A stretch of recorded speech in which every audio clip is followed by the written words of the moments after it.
Dr. Reena here. I'm a global dental specialist and founder of RW Perio, located at 75 Harley Street.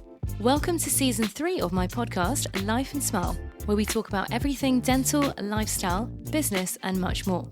Every episode, I'm joining conversation with a specialist expert in their chosen field, who gives us a behind-the-scenes glimpse into their daily regime, career turning points, and an insider look at what they can't live without. As a businesswoman myself, it's so inspiring to hear how people have built their careers and shattered those glass ceilings. This third season is sponsored by Colgate.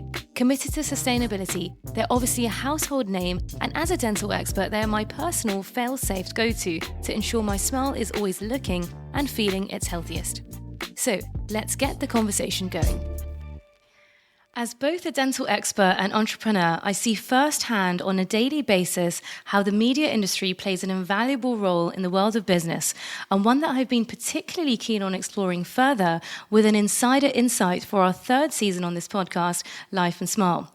By popular demand, I was particularly keen to be joined in conversation on this very inspiring and motivating episode by a household name who many of us will of course recognize instantly from his Blue Peter years.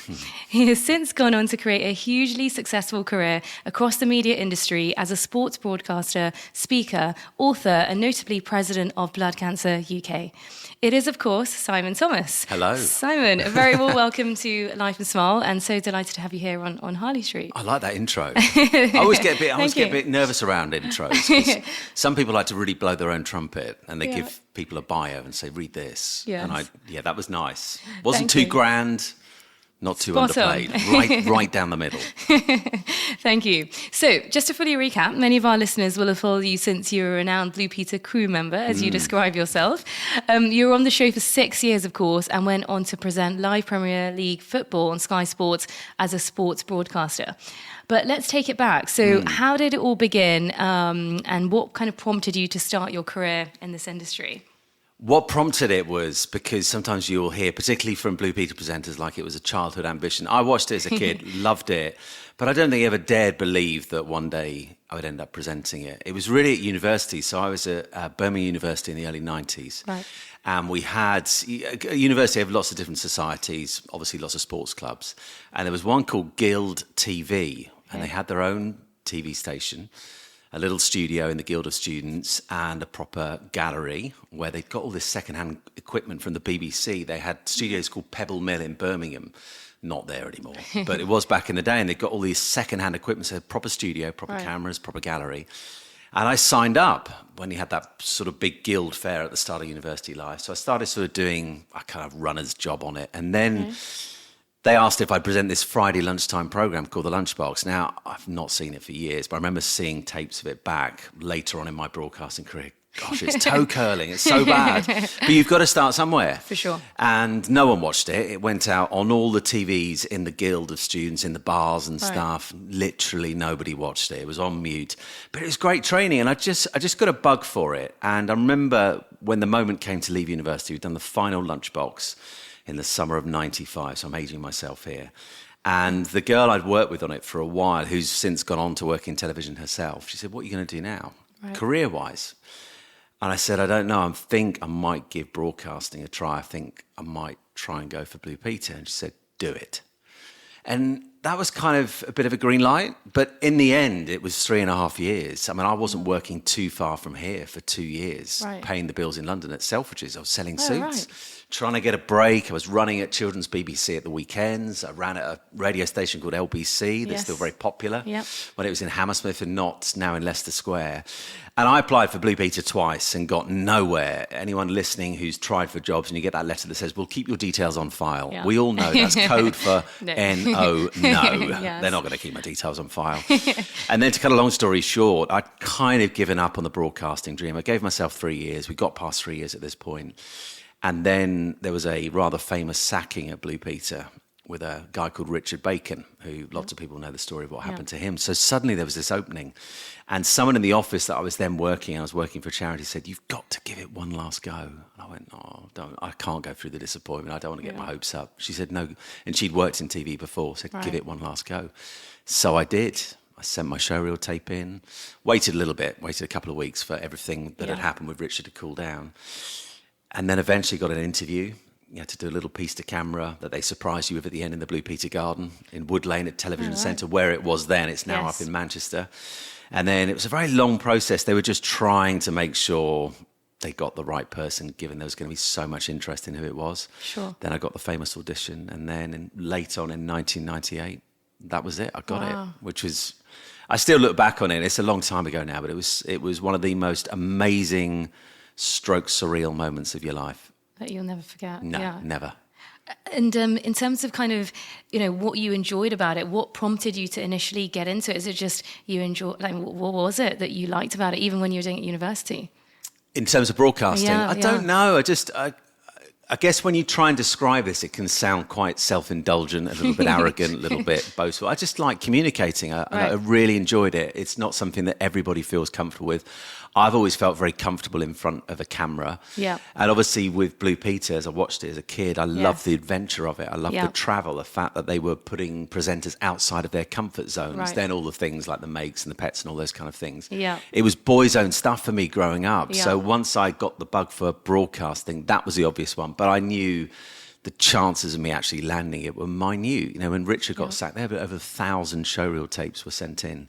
Wow. So, to get picked out just for an interview from that 1,000 or so was a result in itself. So I knew it was going to be hard, but it's just something I love communicating. I love broadcasting because it's like podcasts. This is probably the most intimate form of broadcasting there is, because people who listen, it's why podcasts are so good. It feels like you've been invited into someone's space, into someone's conversation. And broadcasting is a less intimate version of that. But you're still, they always used to say on Blue Peter when hiring new presenters, we want someone who the kids will feel like they're their friend. Yes. That's the kind of person we can invite round for tea round the family table and the kids will be totally at home with. Yeah, no, for sure. And so you mentioned kind of, your journey initially and how it's so important to start somewhere before landing that key role. If you were to now look back and give advice to kind of your younger self, or for those of the listeners who want to follow a similar career, what would you say to them? What would be your advice to them? The word I always use whenever I talk about this to any young people who are thinking of pursuing a similar thing is perseverance. Okay. It is the most important thing. There will be people like Matt Baker, who I presented with for years. Yeah. Love Matt. He's a really good friend of mine. His story was so different because Stuart Miles left the first summer I was on the programme. Matt had done drama school. He'd not really thought seriously about presenting, saw that there was a job opening, rang up the programme, said, what do I do? They said, do a showreel tape, send it in. He literally, I think that afternoon on his farm up in the Durham Dales with his dad, made a tape, sent it in. Next thing you know, he's got an interview. Next thing you know, he's got an audition. Next thing you know, this is in the space of a few weeks, he's got the job. Blue Peter presenter number 28. I was 27. Right.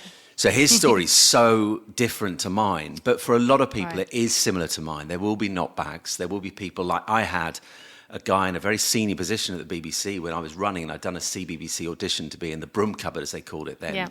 He told me after my audition, I don't see you ever working in children's television. 2 years later, he was wrong. So I was at Blue Peter in an even better job. No criticism of CBBC, but Blue Peter was the one everyone wanted because of the sheer range of experiences you get. So you will have knockbacks. Some people will be incredibly lucky. They'll just be in the right place at the right time and everything comes together. But for the vast majority of us, and the vast majority of those listening, perhaps young people who think, that's a direction I want to go in.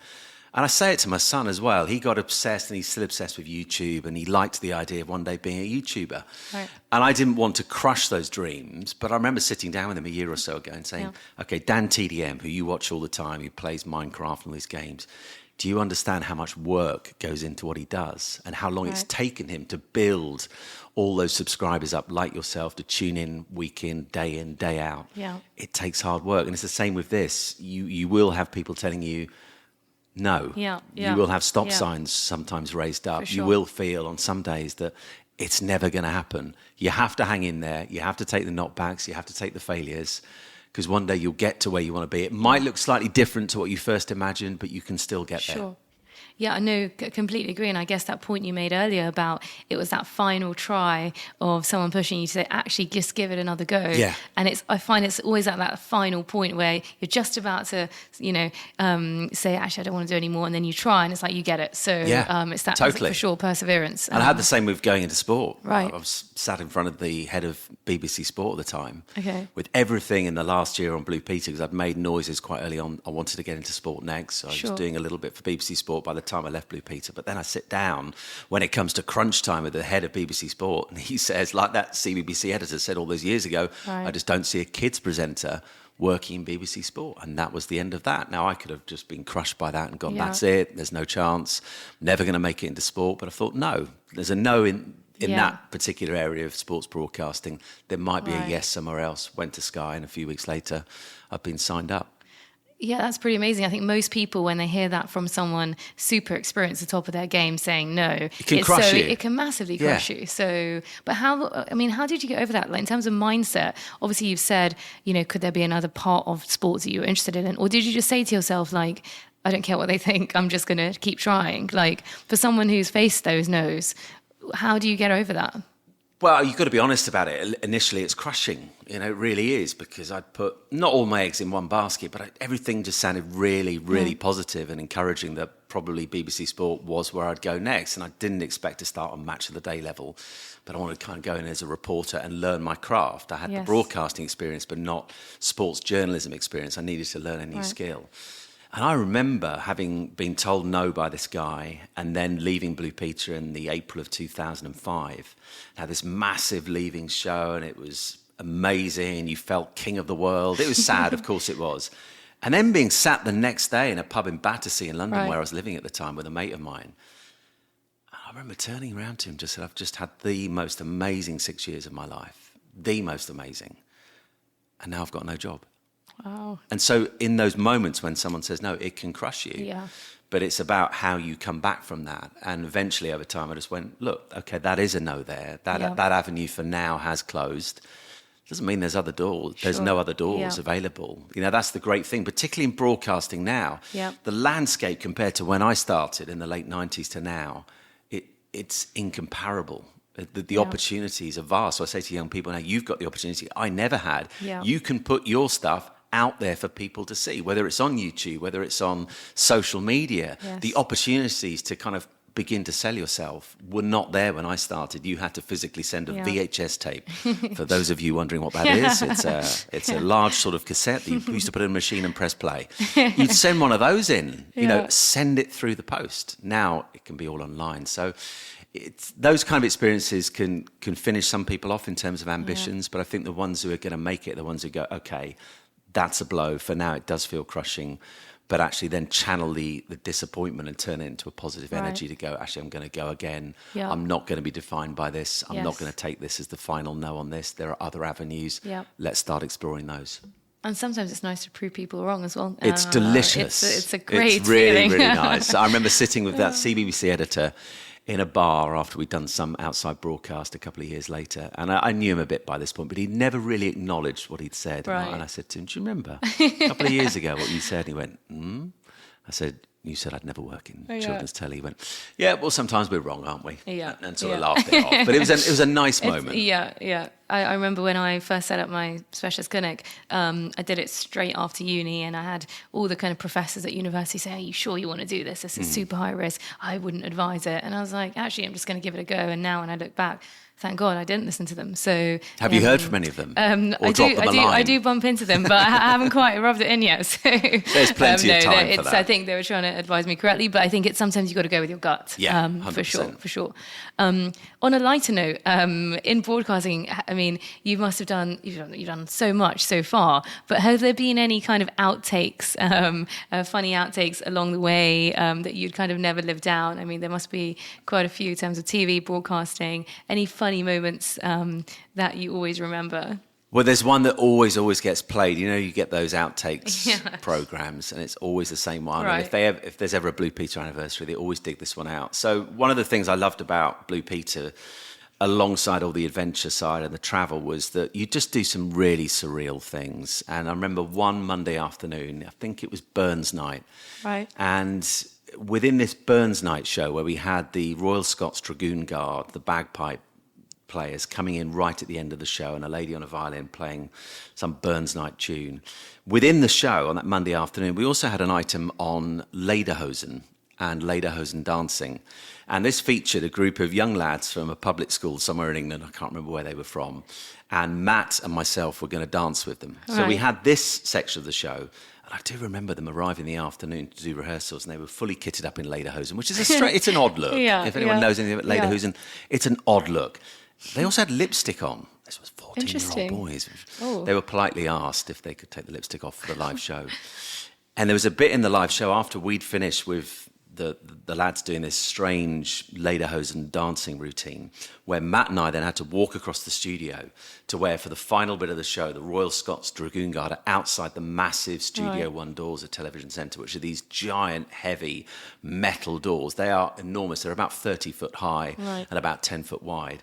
And the idea was that we'd open the doors. So off we stroll, and we're going, well, now we're going to introduce from the Royal Scots Dragoon Guard playing Land of the Brave or whatever it was. And you can hear them outside already playing. Right. Matt, there was basically a combination in which you open the door in terms of the handle, which handle goes first on the left and right. No. We got it the wrong way round. Oh, no. So you've got me and Matt in lederhosen, looking prize numpties already. God. You've got the Royal Scots Dragoon Guard outside playing, and these damn great doors we cannot open. You've just got hilarious. Us wetting us. Let's try to open the doors. And then in the end, the studio hands, all the guys who work behind the scenes, rushed in because they knew how to do the doors, pulled them open, and eventually they came in. And that always gets played because it's both the amusement of the doors not opening, but also the fact that we are dressed so spectacularly badly as well. It's a combination of things. Love it. So what inspires you? I mean, on a daily basis, you're doing so much, tuning into, all your social media, always super inspiring. What is it that keeps you going? And even during those kind of more difficult times where you're changing careers, etc., is there a mentor that you've turned to? Tell us more. I'll tell you what keeps me going. I realise this is very generic and maybe a little bit cliche, but what keeps me going is a love and appreciation of life. Because I think in life, we all have our busyness. We all have things that can be quite mundane, things that will drag us down, things that sap our energy. And sometimes it's easy to lose focus on what a precious gift life is. Now, obviously, for some people listening, they'll know that 5 years ago, I went through the very sudden loss of my first wife, Gemma. So that gave me, obviously, a massive shift in terms of perspective, in terms of how I looked at life, in terms of understanding the way in which, without knowing it a lot of the time, we take things for granted in life, because we don't realise how much we take them for granted until they go. And when they go, we go, crikey, I didn't realise how much I valued that and how much I took that for granted, because the reason we take them for granted, because we always expect them to be there. Yes. But things aren't always there forever. And so, without sort of suggesting that everything in life has become easy since, because it hasn't. I still have my challenges, whether that's mental health, whether that's worries over my career, because I'm freelance now. So I've gone from very kind of stable work with the BBC and Sky for year upon year upon year to now being in the exciting but also quite scary world of being freelance, where you're not knowing from one week to the next what you're going to be doing. Yep. So there are challenges along the way, but I feel an appreciation. I described it after everything that happened 5 years ago, is that life began to smell different. You began to understand. It's like someone had changed the kind of lens of how you looked at life. And so now I try and savour watching my 13-year-old son Ethan grow up and just appreciate that time I have with him, because suddenly he's now going through adolescence. He's getting tall. The voice is beginning to break. Before I know it, he'll be thinking about university, and he'll be flying the nest potentially. And then, my wife, Reena, and I had Talitha, who's just 4 months old, and just relishing that time. So I think that's what drives me, is my appreciation of life and being thankful and grateful when opportunities come along. So it can be easy to look at the calendar and go, oh my goodness, the next month is looking really empty. But then an opportunity comes along, or a job comes along, and you just feel a real sense of gratitude for that opportunity, rather than just going, oh, it's really difficult because the next month's quite quiet, and where's the money coming in from? Yes. So it's kind of, I just have a thankfulness for being alive, basically. Yeah. Wow. That's really inspiring. I think, yeah, the way you described it with just a different lens, you're just looking at the world differently, Yeah. smell different. Yeah. It's so easy, I think, when day to day, especially now with our lifestyle, we're so busy with everything. Every single minute is packed out with things. And it's really nice to just stop and take a moment to actually just look back and look at what you're doing currently and reflect on how lucky we are, as you said, to even just be alive. So, And sometimes we get made to feel subconsciously guilty for not being busy. yes. You know, it's one of the most common questions we Yeah. get, isn't it? Particularly in our working lives Yeah. or with friends. It's like, how you doing? Yeah, all right. Busy? Yeah. And I've learned over time to go, actually, no, I'm not right now. Yeah. And that's okay. Yeah. I'm fine with that. I always think there's a pressure that we've got to give off this busy vibe, because if Yes. we're not busy, there's something wrong with us. Yeah. Life's not going well, or Yeah. work's not going well. But actually having moments when we're not busy is really important. Yeah, And for sure. to own them and go, you know, it's fine. So I have to say that when I first went through a period after everything that happened 5 years ago, when I really didn't have much work, and we're so much defined, aren't we, by our identity, and a lot of that is bound up in what we do in terms of our work. I would avoid social situations that I'd often gone to, whether it be, I don't know, going for a day at the Cheltenham Festival to the races, which I loved, because I feared that question, are you busy? What are you up to? Didn't really have an answer at that stage. Right. But I think over time I learned to sit with that and go, do you know what, it's okay to say right now life's quiet, Yeah. to say right now, no, I'm not particularly busy. Yes. It's kind of countercultural, particularly where we're sat now in London. Yes. You know, where there is just that Completely, yeah. relentless busyness. Yeah. It's okay to not be busy. Yeah. And actually, perhaps spending time with family, friends, all those sorts of things are perhaps more important than Yeah. the other busy Yeah. kind of moments Being as well. present. Being present, for sure. You've been involved in so many inspiring projects as well, as a podcaster, author, and obviously as president of Blood Cancer UK. What would you say has been your sort of proudest moment to date? Gosh, proudest moment to date. I think it would be a couple of things. One would be my work with Blood Cancer UK, because I haven't been able to do a huge amount in terms of raising money, but what I have done a lot of, and which I continue to do and continue to feel so passionately about, is raising awareness of blood cancer. Yes. Because it's the 5th biggest cancer in the country, the 3rd biggest cancer killer. But there's still, in terms of coverage, not enough around blood cancer, because it's not an easy, and this feels like the wrong word when you're talking about something like cancer, but it's not an easy sell in terms of getting the message across in terms of symptoms. You know, when it comes to breast cancer, prostate cancer for Yeah. men, the message is fairly simple in terms of what to look out for. Yes. At Blood Cancer UK and for all the other blood cancer charities, it's much more difficult, because blood cancer symptoms can be quite varied. Yes. And often aren't something serious, but sometimes can be. And obviously we learnt the lesson in the most destructive way possible in terms of not being aware of what Yeah. Gemma's symptoms were, and it then ending up being too late for her. So that, I think it's when I hear and I get messages from people who maybe see me on Sky News or somewhere doing an interview about the whole area of awareness, Yeah. and you get a message from someone who says, Yeah. as a result of you talking, Yes. you know, I was seeing stuff happening with my dad, and we took him in, he's got diagnosed, they've caught it really early. Right. So that always makes me really happy. And sometimes people kind of prefix the messages with, I know this must be hard for you to read because our Yeah. story was different. I say, no, it's not, because Yeah. I want something good to come out of something that was really Yes. awful. Exactly. So knowing that me doing that has had a profound impact on your dad's life or Yes. your life or whatever makes me incredibly proud. And I've just got a lot out of speaking quite openly about my struggles with mental health over the last few years, and in particular the period prior to what happened in 2017, when I went through a really scary time. And I think looking back on it, it was definitely a mental breakdown that led to me coming away from Sky for a while. And then I think over time, as I talk more about it, really understanding, particularly for men, this is not excluding women, but men not very good, particularly in the world of sport, about opening up about mental health struggles, that vulnerability that you need to be able to open up about struggles. Men aren't very comfortable doing that because we've got it the wrong way around, particularly in this country where we see vulnerability as weakness, but actually it's a powerhouse. It's really powerful, and it's a sign of real strength when you can actually say, I'm struggling. And I found that really, really rewarding, both for myself, but also when you hear other people's stories. And that's what brings me one of the greatest joys in life, is when you know that what you've said or what you've done or what you've been prepared to open up about, some people call it oversharing.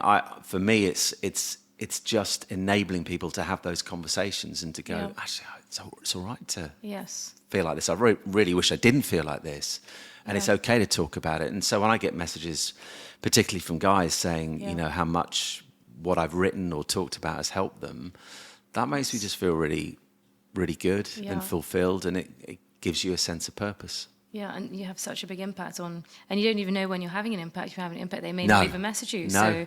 So, on that note, actually linking on the blood cancer, so bleeding gums, like profusely bleeding gums, is one of the key signs as well. Yeah, And we had a patient actually a couple of weeks ago where her gums just didn't look right, bleeding, pushed her to get see her GP, and then they rushed her to hospital, and she was diagnosed at an early stage. Well, that's, it's not good she's got it, but it's so good that happened. Yeah. Exactly. So, as you said, sometimes signs and symptoms aren't as typical, for sure. So, in terms of, you spoke about kind of your family, you describe yourself as a Christian, proud husband and dad, where family life is obviously central to everything you do, which is so nice. So what's your kind of, and you mentioned you're kind of freelancing now, you have lots of different projects you're involved in. Do you have like a typical day in the life of Simon Thomas? Is it every day very, very different now then, or how does it work? Yeah, the only regular kind of work I do now is I've gone back to Sky Sports, and I do some freelance shifts for Sky Sports News, which is where I started post Blue Peter. Right. And was there for 5 years before then doing the Football League and eventually the Premier League. So I've gone back to doing a little bit of that, which has been strange because from a kind of mental point of view, initially when I went back, there was a sense in which it felt a little bit like career had gone into reverse, like I was back where I started. Right. And I had to overcome that sort of psychologically. But it's fine now, and it's just a nice little bit of regular work, but it's kind of here and there. And really, the rest of it is you don't know what you're doing from one week to the next. So I do Premier League games for Amazon Prime now, but they only have a handful of games a couple of times a year, so they tend to be around October, November and December time. Yeah. So I love it when I do that. We had one game left over last week, which was Arsenal-Manchester City, which I did at the Emirates on Wednesday night, which was amazing. So you can be doing that 1 minute, the next minute you've got 2 days free, then you're into Sky Sports News, then you might be doing what I was doing yesterday. I was up at Anfield at Liverpool doing a corporate day, just a brief panel discussion. The next minute I'll be doing a seminar online, which is around the whole area of mental health. Right. And then the next thing, you're getting in a car and you're driving to Leeds and speaking to a company like Asda about how they can be better as a company in terms of managing the mental health of their staff and how to support people who are going through the grief process within the workplace, how you go about helping them and supporting them without losing them in terms of them not coming back to work ever. So I do love the variety, but it's...